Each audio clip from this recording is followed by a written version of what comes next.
বন্ধুরা, উড়ানের আজকের পর্বে দেখানো হয়েছে মহারাজ খুব সুন্দর করে সেজেগুজে রেডি হয়। শিব এসে বলে, হ্যাঁ রে মেজদা, তুই সবসময় এমন সেজেগুজে থাকিস না কেন বলতো? আজ তোকে কি সুন্দর দেখাচ্ছে। মহারাজ বলে, তুই কি চাস আমি সবসময় এইভাবেই থাকি? শিব বলে, একদম, এইভাবে দেখতে তোকে দারুণ লাগে। আর বন্ধু নিশ্চয়ই তোর এই লুক অনেক পছন্দ করবে। মহারাজ বলে, পূজাকে দেখানোর জন্যই তো এইরকমভাবে সেজেছি। শিব বলে, মানে বৌদিকে তুই ফিরিয়ে আনতে যাচ্ছিস? মহারাজ বলে, না, আমি ওকে শায়েস্তা করতে যাচ্ছি। শিব বলে, শায়েস্তা করতে যাচ্ছিস? কিন্তু কেন, বৌদি কি করেছে? মহারাজ বলে, সেটা তুই বুঝবি না। শিব বলে, মেজদা, এখন কিন্তু আমি অনেক বড় হয়ে গেছি, আর আমার এখন প্রেম করার মতন বয়সও হয়েছে। মহারাজ শিবকে বলে, তুই প্রেম করেছিস তো মরেছিস। শিব বলে, ঠিক তোর মতন, তাই তো? মহারাজ বলে, এটা তোর ভুল ধারণা, আমি তোর বন্ধুকে ভালোবাসি না। শিব বলে, মেজদা, তুই বললেই হবে না, আমরা সবাই জানি তুই বন্ধুকে অনেক ভালোবাসিস। না হলে তুই এই আবিরকে দেখে এতটা জেলাস হলি কেন? মহারাজ বলে, আবিরকে দেখে জেলাস হব আমি? ওইসব সস্তার উকিলকে নিয়ে ভাবার সময় মহারাজের নেই।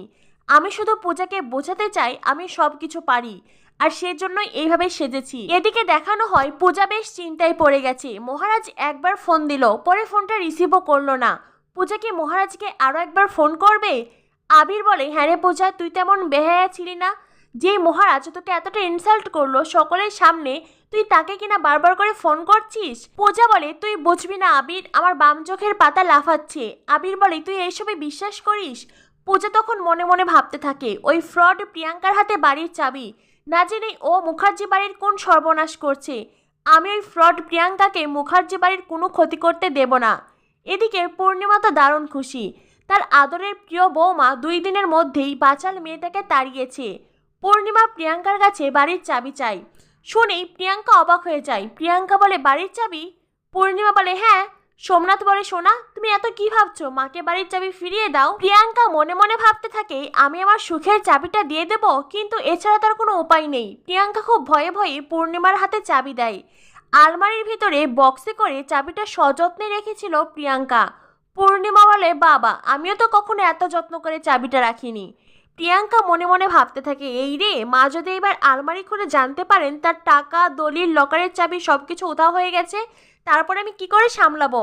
এদিকে দেখা যায় পূজা অনেকে নিয়ে বাড়িতে আসে, আর অনেক পূজার সাথে মারাত্মক দুর্ব্যবহার করে। পূজা অনেকে চড় মারতে চাইলে অনেক পূজার হাত ধরে ঝাড়ি মেরে বলে, কি ভেবেছিস যখন তখন আমার গায়ে হাত তুলবি? পূজা অনেকে বলে, তোর জামাইবাবু তোকে কি বলেছে তোর মনে আছে তো? তুই এক্ষুনি ফোন করবি আর উকিলকে বলে কেসটা তুলে নিবি।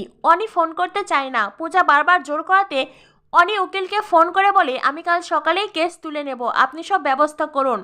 আর অনি পূজাকে বলে, আমি তো কেস তুলে নিলাম, কিন্তু তুই পারবি তোর সংসারকে বাঁচাতে?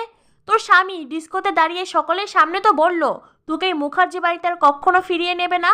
রমা বেশ চিন্তিত হয়ে পূজাকে বলে, পূজা, এবার তোর কি হবে? পূজা বলে, আমি কখনোই ওই বাড়ির কোনো ক্ষতি হতে দেব না মা, সামান্য কাগজের ওপর আমাদের সম্পর্ক নির্ভর করছে না।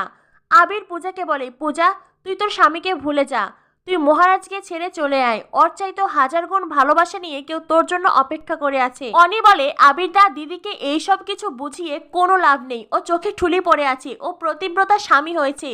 এইভাবে অনি পূজাকে অনেক কথা শোনাতে থাকে। পূজা নিজের রাগ কন্ট্রোল করতে পারে না। পূজা অনিকে সপাটে চড় মারলেই অনির দেয়ালের সাথে ধাক্কা লাগে, অনি জ্ঞান হারিয়ে ফেলে। আর এটা দেখে সকালে ছুটে যেয়ে অনিকে ধরে। আগামী পর্বে দেখানো হবে বারান্দায় দাঁড়িয়ে কাঁদছে পূজা।